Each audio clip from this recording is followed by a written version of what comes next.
never place your value as a person on the outcomes of what you achieve.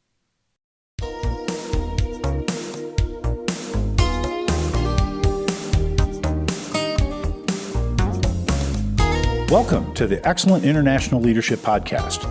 Your host today works with the world's leading experts on international leadership, helping them find purpose and implement their vision. She's a master certified coach and facilitates a mastermind for CEOs of international companies.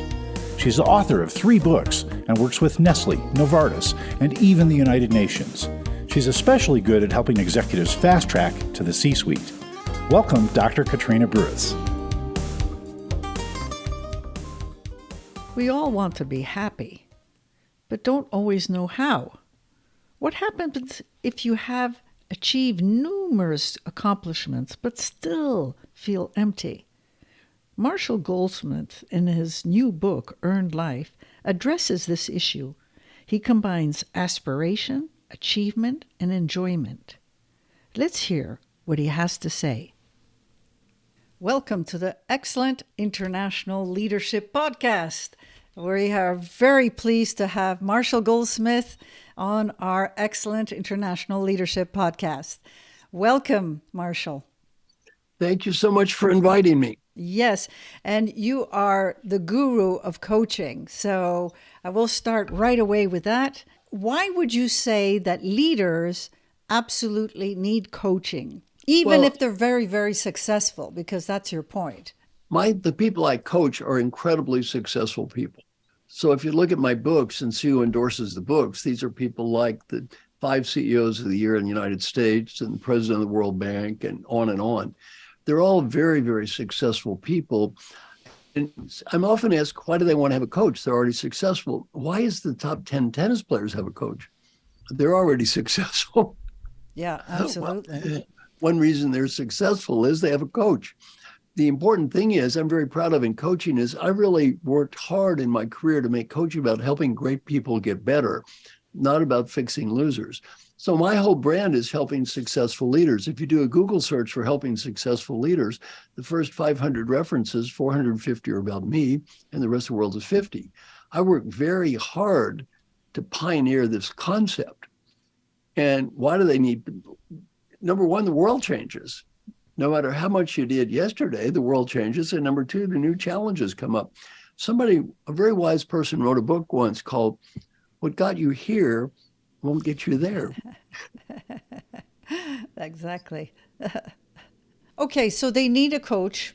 The life is changing and to adapt to it. But what, in a sense, a coach gives a certain perspective because they see the world slightly differently. And tell us a little bit more what coaching can do for a very successful leader. And go ahead. Well, there are different types of coaching. So I don't make any value judgments on what's good or bad. I'm a Buddhist. Buddha said only do what I teach if it works for you. So my coaching is not exactly like most people's coaching. In my coaching, first, as a leadership coach, people get confidential feedback. They pick important things to improve. They talk to people, they ask for suggestions, and they follow up on a regular basis, and we actually measure them getting better. And if they go through this process, they almost always get better. Also, I worked on something which is really more of a group effort called a life plan review now. Over COVID, my friend Mark Thompson and I spent 600 hours with 60 amazingly successful people, and every week they talked about their life. They talked about what went well, what they could do better, and they all try to help each other. So basically, I'm more of a facilitator. I do give people ideas. I encourage them, though, to get ideas from people all around them. And especially in our life plan review coaching, they get ideas from everybody. And these people, and it's not a secret who they are. The president of the Olympic Committee, head of the World Bank, head of the Rockefeller Foundation. We had great athletes. We had Broadway star. We had all kinds of amazing people. Mm. And you also get feedback from the company, if I understood correctly, so that they can get feedback that they can't probably get directly. And they're pretty lonesome at the top, so you provide them with feedback they couldn't really get by themselves, if I understood correctly. Yeah, I give them confidential feedback, and you're saying it's quite accurate. The only thing I would challenge is it's not pretty lonesome at the top. It is extremely lonesome at the top. It used to be lonesome at the top. Now it is way more lonesome.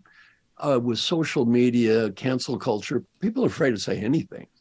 And so really, they don't have anyone to talk to. And one person in our group said, it's nice to be able 1 hour a week to act like a human being. Very well. So tell us a little bit about your process of a life plan review. Well, what happened in that is originally my whole focus as a coach was helping successful people achieve positive change in leadership behavior. And I still do that, and it's a great thing. As I've grown older, though, many of the people I coach are already amazingly successful. For example, one guy I'm coaching is worth $4 billion. So I said, what am I supposed to do? Get you up to 4.1 billion? Who cares, right?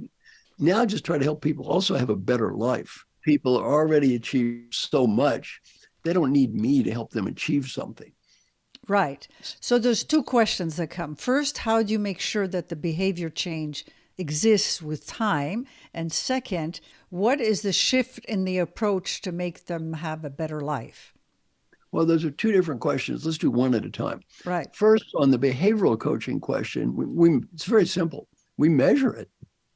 You have to follow up with your coworkers, and we measure it not according to you, according to them. Do you achieve positive change in behavior? I wrote an article. If anybody would like to see it, send me an email, marshall@marshallgoldsmith.com. It's called Leadership as a Contact Sport.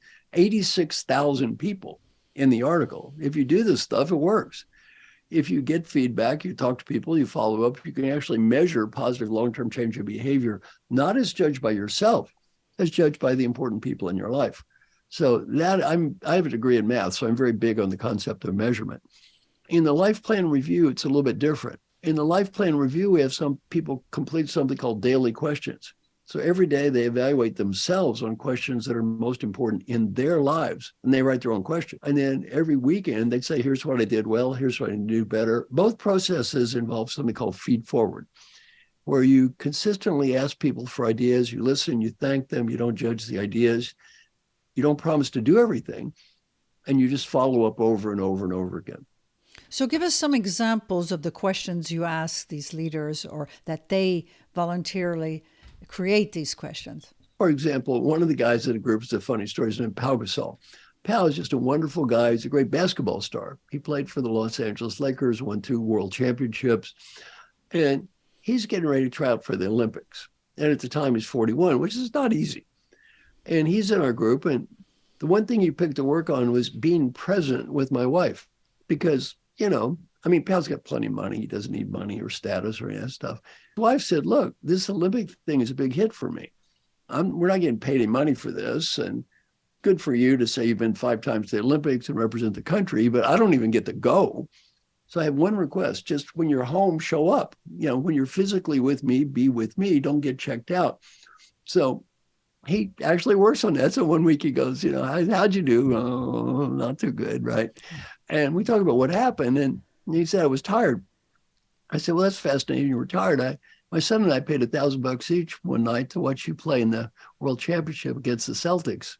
And you won the World Championship. We're running down the court like a maniac. Were you tired? He said, I was exhausted. Coach called timeout. Did you say to the coach, Coach, I'm tired? I said, I never told the coach I was tired my whole life. So I said, you think your wife is impressed?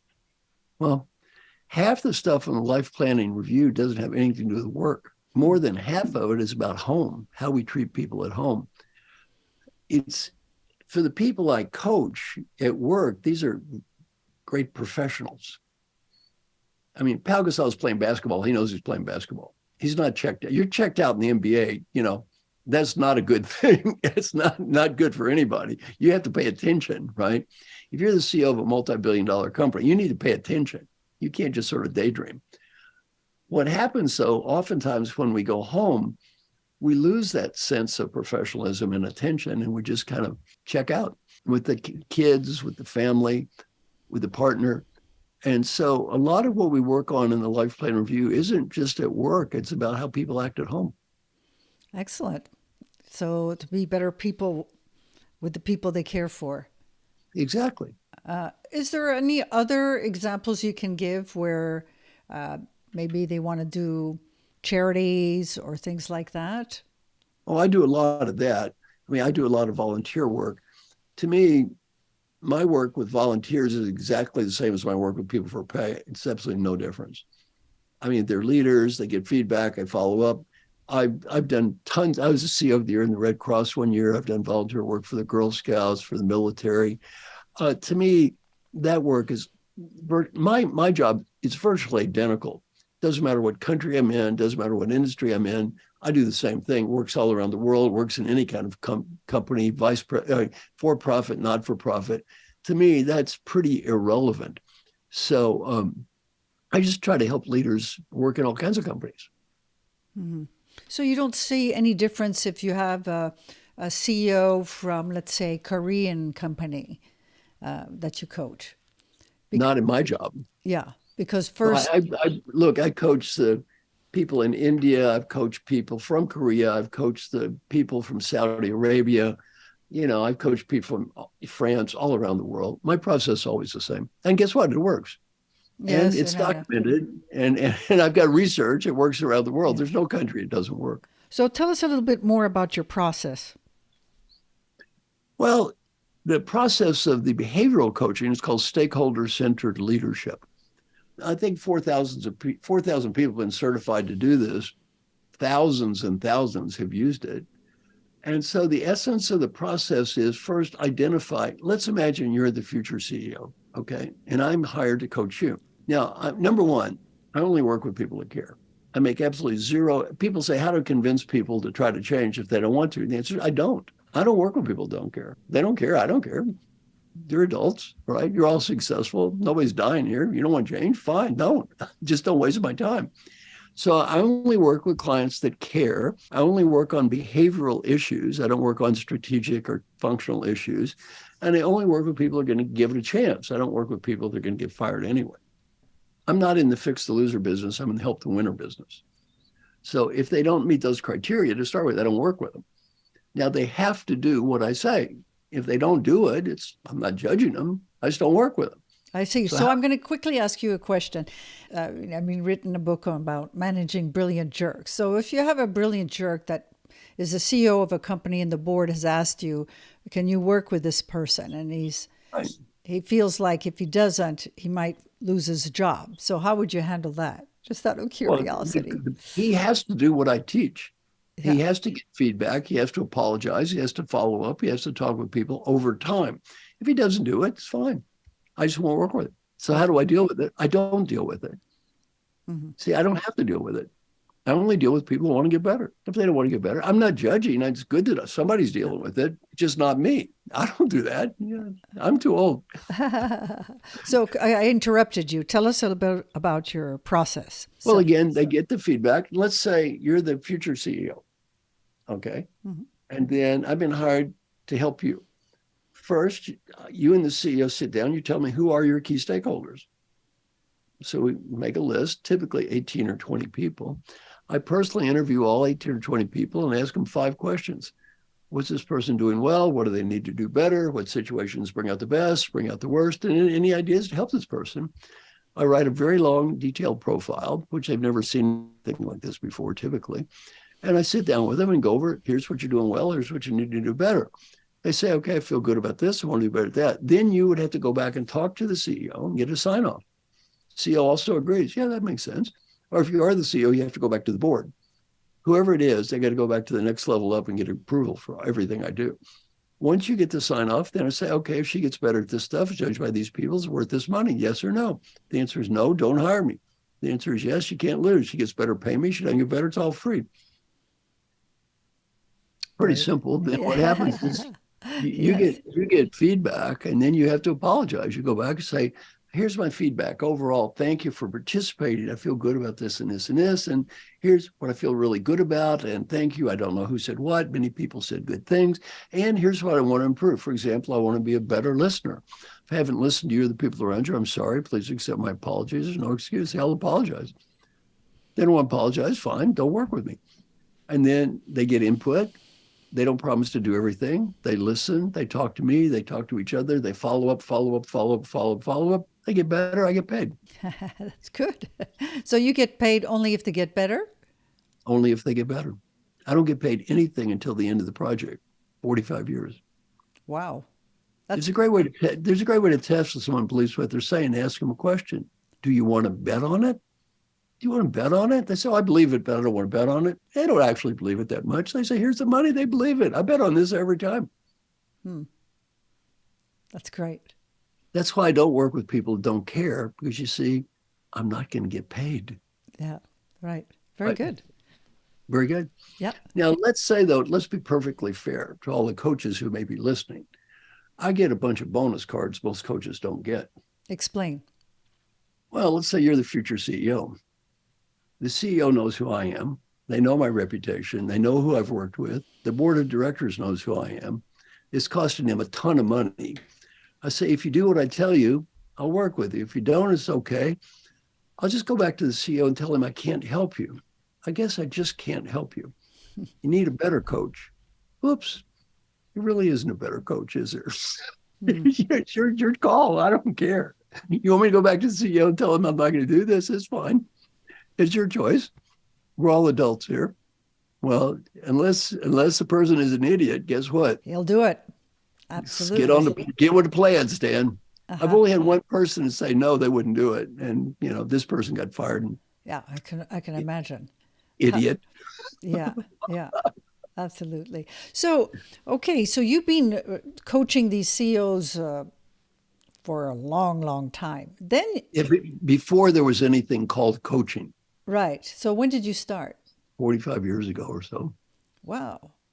You look young. Yeah. Thank you. Well, my birthday is in 2 days. Oh, really? Well, so I'm going to be 74, so I'm not that young. Oh, well, good for you. Happy birthday. Yeah. Thank you. Almost my birthday. Yes. Yeah. So, okay. So then what prompted you to write Earned Life? What was the shift of this coaching process you had? And then, oh, wow. Well, the shift in writing the book, The Earned Life is not really about how to become a more effective leader or really how to become more effective at much of anything. The Earned Life's had a great life, which again, as I changed in my coaching and my clients became more and more successful, I began to realize that more achievement is not what they need. They need to be happy and make peace with life.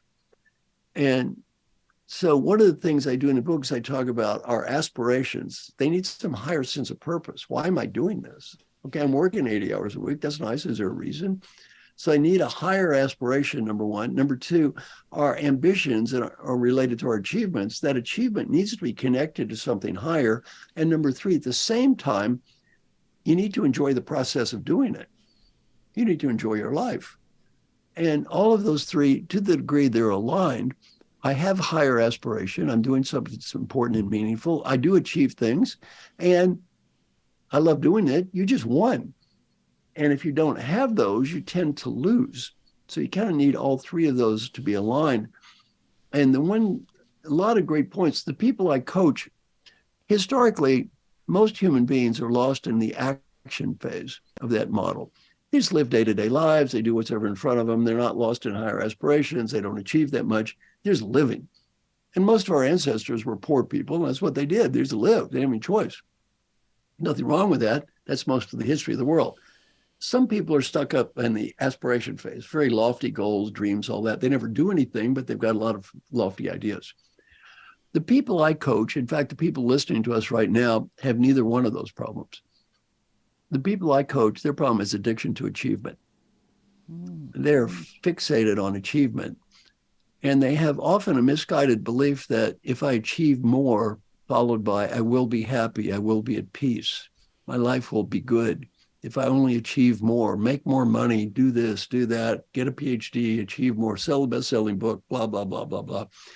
And the reality is, like one of the people in our group is Safi Bahcall. Safi Bahcall's a brilliant scientist. He said, I finally realized something.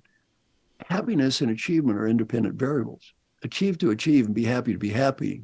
Achievement is not going to make you happy. So as a coach, I said to Safi, I'm glad you realize this. You already have a PhD in physics from Stanford. You're a multi-zillionaire. You successfully started 4 corporations, and you've written a New York Times best-selling book. If that's not enough achievement to make you happy, you think a little more is going to make any difference? No. He said, you're right. Be happy to be happy and achieve to achieve. The great Western myth is I'll be happy when I get the money, status, BMW, condominium, achievement, I'll be happy when. That's wrong. There's only one book that always has the same ending, and they lived happily ever after. That is unfortunately called a fairy tale. But it is an addiction.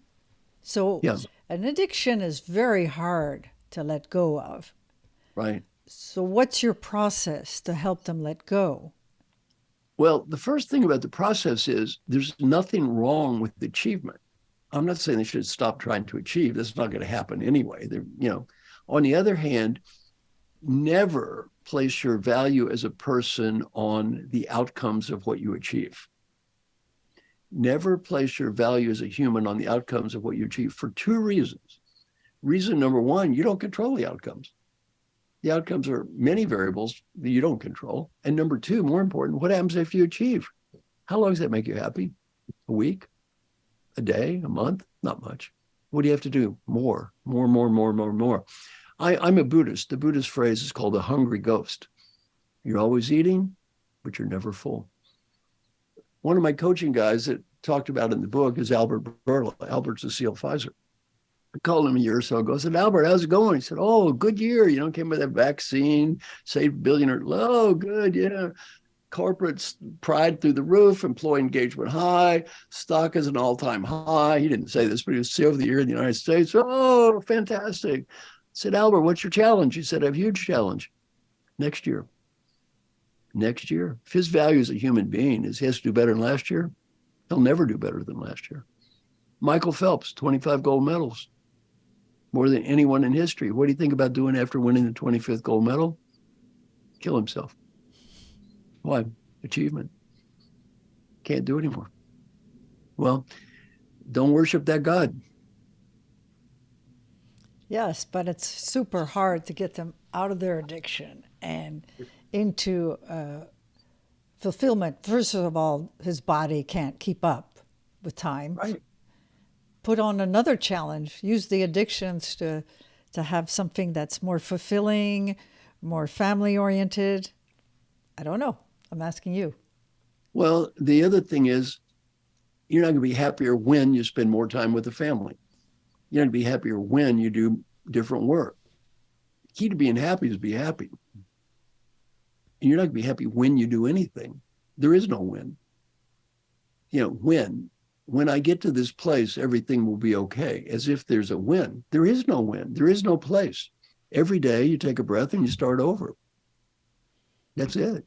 Every moment you take a breath. Every moment, take a new breath. That's it. That's life. There's no when. I'm going to be happy when I do this, when I do that. I mean, look, my friend, Dr. Jim Kim, I talked to him on the phone today. He was president of World Bank. He saved 20 million lives when he's in charge of Partners in Health. That's good. He's got to beat that next week. He's got to save 10 million more. I mean, it's the same thing. It's money, it's achievement, it's even happiness, counting meaning. How many lives did I save? It's all good stuff. I'm not saying it's anything wrong with it. On the other hand, you're not going to find peace through that. Never fixate on results.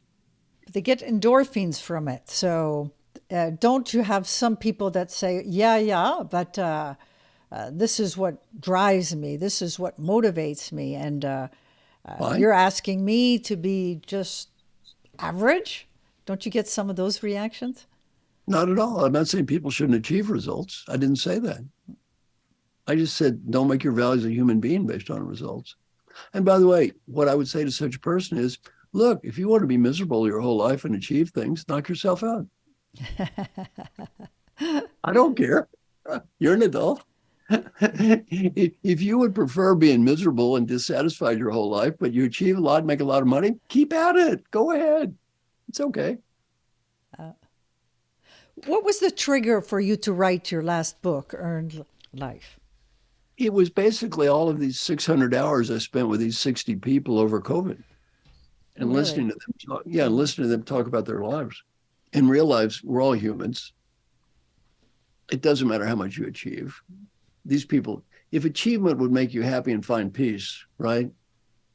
These people all be dancing off the ceiling every day. Well, good. I encourage every listener to read the book, for sure. Especially very successful people, or even everybody. Everybody. One other thing I love about balance. Well, I like the marshmallow story in the book. Now, there's this famous research at Stanford called the marshmallow studies, where you take these kids, you give a kid one marshmallow. You say, kid, you eat one, you get one. But if you wait two, allegedly they did this longitudinal research that showed the kids that ate one all end up as losers. Kids that eat two all get PhDs from Stanford, some nonsense. In any case, the desired message was delayed gratification is good. Delayed gratification is good. Almost every self-help book, delayed gratification is good. Work out more, go on a diet, do this. There's only one problem with the research. They didn't take the kid that had two marshmallows and say, kid, wait a little bit more. Wait some more. 4, 5, 10, 100, 1,000. Where does the story end? An old man sitting in a room surrounded by thousands of uneaten marshmallows waiting to die. Sometimes you need to eat the damn marshmallow. Yes, I love the story. So what tips would you give the coaches that are, because you have a school, right? Well, I don't do it myself, but there are people that teach my process. Yeah, they're very good. And what motivated you to start the school? Well, actually, I didn't. People that study my stuff started it, not me. I see. And they do a great. My friend Frank Wagner is the guy that really led all this, and he does a great job. By the way, I give away anybody can use my stuff. I give everything away. So everything is online. You can copy, share, download, duplicate, use it any way you want to, modify it, change it, put your name on it. I don't care. Well, that's very open of you, for sure. Yeah, I give away. You can't steal any of my intellectual property. It's impossible. Why? You can't steal what people give you. That's right. In fact, I'm working on my new project now. Yeah, tell us about your new project. Whoa, it's very exciting. Good. I want to hear it. Marshall Bot is coming. Really? Marshall Bot. I have an AI company I'm working with called Fractal Analytics. They're investing millions of bucks on this thing. I'm taking all I know and putting it online. There is going to be ultimately, hopefully, a person who looks and acts and sounds just like me is going to know not only everything I know, it's going to know everything about all the people I respect know, and you're going to be able to talk with it. And it's all free. Marshall Bot. And when's this coming out? This is all new, so you can't snap your fingers and make these things happen. But with the new AI technology, which you've probably been reading about, this is coming. I agree, totally. But where do you think a bot cannot achieve the same thing as a person? So compare and contrast.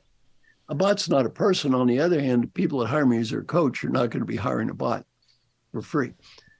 Yeah, it's just different. Everybody in the world is not going to be able to write checks and hire coaches. So a bot's something that anybody can talk to. So I don't see the bot as competing with a coach. The bot is going to be something that's free, that anybody can use anytime they want to. And your idea of making it free rather than minimal, what was the thinking behind that? Why not? My mission, my higher level of aspiration is help as many people as I can in the time I have left, and after I die, have a little better life. Well, yeah, I'm not going to be around forever here. And that's the same with all of us. Yeah, I'm not going to be here forever. So this is the way I can pass on everything I know. That's wonderful. That's wonderful. And Thank you. I think with time, maybe, who knows, coaches will be out of a job. I don't think so completely, but... I don't think so. I think so because, the thing is, you're never going to be able to replace humans. Okay. Some people think... Yeah, go ahead. The bot can give advice. Okay. And the bot can give advice, probably will be able to give advice as well as most medical doctors, for example, or lawyers. On the other hand, the bot is not really having a dialogue with you as a person. So I think it's different. And it's different in what way? Well, the bot is not probably capable of knowing what it feels like to be a human being. Now, you have some bots that can read your facial expressions, that can evaluate your emotional situation by the way you talk, about the way you breathe. It's coming to that point. Sort of. The bot has never experienced pain That's true. or joy. So the bot's understanding of pain, of joy, of love is reading a book. It's not human. So the empathy is, of course, not there. Well, yeah, the bot is never going to know what it feels like to experience pain or to experience love or to experience sorrow or any of those things. It probably can be programmed according to, these are the facial expressions, the breathing, the emotions that Right. convey pain. Therefore, the best way to react is this way. It's a program, basically. It's still a program. Yeah. Yeah. So we're coming to the end of our first period of podcast. So I would like to ask you, could give us some tips for coaches, because this will be going to coaches and to leaders. What would be some of your advice? My advice for coaches is very simple. The client I coached that I improved the most, I spent the least amount of time with, and he gave me this advice many, many years ago. His name's Alan Mullally. He was the CEO of Ford, probably the CEO of the year in the United States. Amazing human being, 97% approval rating for every employee in a union company. So I said, Alan, of all the people I coached, I spent the least amount of time coaching you, and you improved the most. I made a chart, time spent with Marshall Goldsmith improvement. There seemed to be a negative relationship here. So I said, Alan, which I learned about coaching from you. He taught me one lesson I like to share with the coaches. He said, your whole job is to work with great people. You work with great people. This process always works. You work with the wrong people, it never works. Only work with great people who care and are willing to try. And number two, don't make coaching about yourself and your own ego and how smart you think you are. Make it about how proud you are of them. Wonderful. Wonderful. Thank you so very much, Marshall. Thank you. Thank you for listening to the Excellent International Leadership Podcast. You can subscribe to all future podcasts at excellentexecutivecoaching.com and select podcasts. Join us each Thursday to learn more about the latest trends in leadership techniques and bring your leadership to the next level. To learn more about Dr. Burris's coaching programs and the International Leadership Mastermind, use the contact form at excellentexecutivecoaching.com.